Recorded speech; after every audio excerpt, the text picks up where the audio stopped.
सुनते कान और देखती आंखों को मेरा सलाम। मैं हूं समी और आप देख रहे हैं समी एक्सपर्ट कुकिंग। तो दोस्तों आज बहुत ही ज़बरदस्त खिचड़ी की रेसिपी लाया हूं। इस तरीके से अगर आप खिचड़ी बनाएंगे तो मरीज़ जो है वो पलेटे के पलेटे चाटेगा।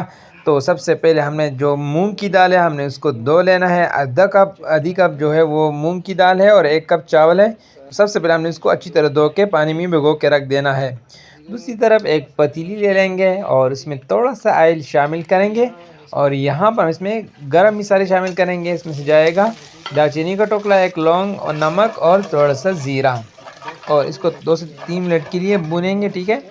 तो यहाँ पर हमारे पास 1 कप चावल है, आधा कप मूंग की दाल है, तो यहाँ पर 3 कप पानी हम इसमें शामिल कर देंगे। ठीक है। तो 3 कप पानी डाल के इसको उबालने के लिए रख देंगे। ठीक है। तो यहाँ पर इसको उबालेंगे। तो जब तक ये उबलता है तो आपसे एक छोटी सी दरख्वास्त है कि अगर आप चैनल पे नए हैं तो प्लीज़ चैनल को ज़रूर सब्सक्राइब करें। ठीक है। तो यहाँ पर उबल चुका है पानी, तो अब इसमें शामिल करेंगे दाल और चावल। इसको हमने अच्छे से धो लिया है, तो यहाँ पर इसमें भी शामिल कर लेते हैं और चावल को शामिल करके हमने इसको हिलाते रहना है। ठीक है। इससे चावल तो फूल जाएंगे और दाल और दूसरा मसाले वगैरह सब में मिक्स हो जाएंगे।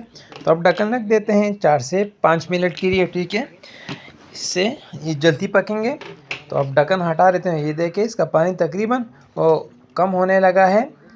तो यहाँ पर जब इसका पानी थोड़ा सा खुश्क हो जाए तो अब हम इसको फिर रखेंगे दम पे। तो ये देखें गाइस इसमें थोड़ा थोड़ा पानी है।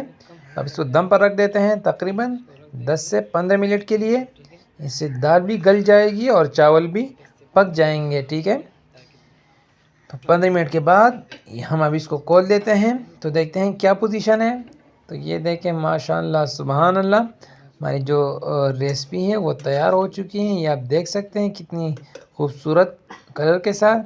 अगर वीडियो आपको पसंद आई तो प्लीज़ इसको ज़रूर लाइक करें। अगर चैनल पे नए हैं तो चैनल को ज़रूर सब्सक्राइब करें। बेल आइकन दबाते हुए कमेंट सेक्शन में अपने राय का इज़हार ज़रूर करें कि आपको ये वीडियो कैसी लगी। और इसके साथ अगली वीडियो तक के लिए अल्लाह हाफिज़। मिलते हैं अगली वीडियो में।